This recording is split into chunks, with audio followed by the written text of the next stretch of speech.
A Passion for Mushrooms by Chronological. Chapter 29. Durin's Day. Durin's day dawned bright and cold to see two figures finding their way among the stones of the lonely mountain. After a few minutes of walking, they came to a pleasantly flat place with marble flagstones set in a gently winding path. The land seemed barren, but an educated eye would recognize a well-tilled garden lying fallow in preparation for the winter. In fact, the path meandered through various plots, separating them carefully with a white marble which seemed to make up spokes of a great wheel. It was to the center of this wheel that the pair headed. In the very middle of the wide circle, which seemed to be the hub of the wheel, Bilbo knelt down. Trowel in hand, he dug a little hole, placed his acorn carefully, and then covered it up with the rich black earth. Next to him, Thorin took a great wrought iron cage, carefully crafted by his own hand in the forges of Erebor, and pressed it down around the little seed. No black squirrel of Mirkwood, nor any other forager, would find the nut before it had the chance to sprout. "I feel like I should say something," Bilbo said. Do hobbits have words for such occasions? "Not really. As a people, we aren't much for speech-making, or rather, we are, as we tend to like attention and sociability. But the speeches are usually short and to the point. I remember the old Took at one of his birthday parties, and mind you, this was occasion enough, that Gandalf the Grey came to do fireworks like a travelling showman, standing up and saying thank you to everyone for coming. That was it, the whole of his speech, for a 100-weight feast. Everyone thought it was absolutely perfect. They cheered him for nearly an hour, or so it felt to a young footling who couldn't have his cake, until we all stopped clapping." Thorin laughed. I think perhaps you break the mold, Master Baggins. Give me your speech if you are so inclined, for I am always delighted by your clever words. "That's just it. I can't think of anything appropriate. I've been trying for days." Frowning, Thorin offered to give a traditional blessing to Mahal. My people use it more generally as a dedication to a new forge, but we could ask my lord and your lady to look kindly upon our garden. "Don't be silly. It's only an acorn. We don't need to go bothering the Vala about our little plantings. I suppose all I really want to say is, well..." Bilbo looked down at the seed, protected as it was by dwarvish iron. "I'm home." Thorin's eyes went wide. That was all the warning Bilbo got before he was wrapped up in the dwarf's arms and pulled close for a kiss. The dwarven heat, which never failed to overwhelm him in such moments, stole through the little hobbit, chasing all traces of winter from the air. When Thorin finally released him, Bilbo looked around, a little surprised to see that the various bulbs and plants had not begun sprouting in the promise of such a spring. As I said, Thorin's voice was deep and gravelly. your words never fail to move me, my poet. "Ooh!" Bilbo was rather moved himself by Thorin's tone, nearly as much as the kiss. "Well, if you like." Chuckling, Thorin pressed his forehead gently against Bilbo's. I'm afraid we have not the time. There is much to be done before we go to Dale, and there is Keely's wedding to prepare for, in addition to Erebor's Durin's Day celebrations. Including it as a part of the rest of the feasting is easy enough. But if my amends to Tariel are to be made appropriately, then it must be a proper wedding indeed. "You might call it easy. You did not learn less than an hour ago that you have to bake an entire wedding cake before we go to Dale. So I suppose I take your point." Bilbo pulled away smiling, feeling the frosty air once more as he lost contact with the forge-like heat that radiated from the dwarf. "After all, I have known from the start that I would have to ease you into the concept of second breakfast." Laughter seemed to come so easily to Thorin that morning. Bilbo was quite hopeful that he could continue the trend, perhaps for all the remaining days of their lives, though he blushed to think it. So it was that Bilbo happened to be looking off toward the beautiful sunrise when a heavy cloak settled about his shoulders. Glancing up at Thorin in surprise, he saw that the king had settled his own furs around Bilbo, though he was wearing only a light shirt and armor without them. Your coat is too thin for the winter weather, the dwarf announced regally. I shall have others made up for you. "As it happens, I have several on order, but this will never do. I am far too short for your cloak. It is dragging in the dirt, and I shall get it all over muddy." Thorin shrugged. I must wear a more ornamental one for the trip to Dale in any case. Pray do not concern yourself. "But you were not dressed for the weather without it. I will not take your clothes and let you catch a chill because of it." A dusky rose bloomed beneath Thorn's beard. I will endure. Perhaps you may judge my endurance kindly as you consider my courtship. Stopping entirely, Bilbo held the cloak out to Thorn. I say it will not do, he insisted. You have endured more than your fair share of hardship. If this is some dwarven way of expressing your affection, I will remind you that I am a hobbit. As it please you. Thorn fastened the cloak about his own shoulders once more, but he was no longer smiling. Hobbits? Sure, Bilbo said, ducking underneath the great fur alongside the dwarf, wrapping one arm around his waist. Laughing heartily, Thorn threw an arm over Bilbo's shoulders, covering him easily with the fur as they walked on. So they do. A very acceptable compromise, Master Baggins. Thank you kindly, Your Majesty. Indeed, you may not realize that this is by far the superior option from my perspective. Is it? A dwarf is as good as a hot brick for keeping a hobbit warm on a cold day, you know. I am happy to be of service, Thorin said, pressing a kiss to Bilbo's temple as they continued on toward the gates of Erebor. Once the couple reached their destination, they were forced to part. Bilbo had not been joking about the wedding cake.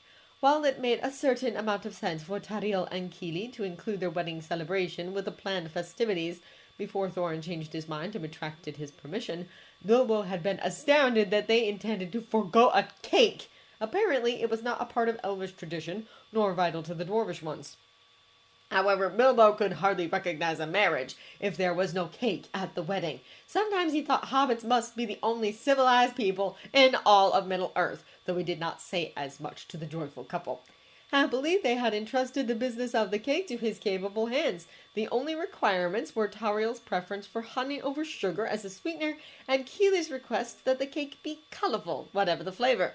Apparently, dwarven weddings were meant to be full of laughter and color. If Keely could not guarantee laughter with an elvish bride, he would at least dress them both in a rainbow of jewels and drape the halls of Erebor with silk.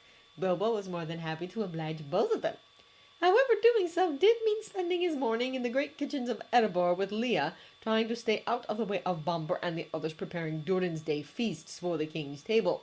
Even the culinary guild hall did not have ovens big enough for the cake they planned. Together they ground almonds into a very fine flour. Leah was particularly skilled at the grinding, and when they were done, Bilbo gifted her the hand mill without a second thought. She grinned, but they did not have time to celebrate. Adding honey, vanilla, rosewater, and egg white to the almond flour, Bilbo mixed together a lovely marzipan. That was a good beginning, but they could do better. Master Darrow took a breath from helping Bombur to come and assist Bilbo. She had a number of wonderful little powders that looked like nothing more than salt at first glance, yet the powder had no flavor or effect on food other than to change its color. You must be careful to use plenty and mix it by hand, Darrow warned. It is the touch of skin that activates the color, not the food. Bilbo was delighted to obey, for the dyes were far and away the best he'd ever encountered. Using them, he was able to make vibrant red roses, brilliant green leaves, shining yellow stars, a bright orange fire moon, and sweet blue forget-me-nots to decorate 6 tiers of an enormous cake. He hoped it would be enough for every guest to have a little slice, but he left Leah with instructions to make as many little cakes as she could and decorate them with the leftover marzipan. She was happy to oblige. After that, it was all a dash to change clothes and hurry off toward Dale, while looking regal at Thorin's side, as though they never had so much as heard of rushing in their lives. It gave Bilbo a little thrill to wear his mithril coat, now that he knew it had been the first of Thorin's courting gifts, but that was nothing at all compared to the joy of wearing his flower crown out and about.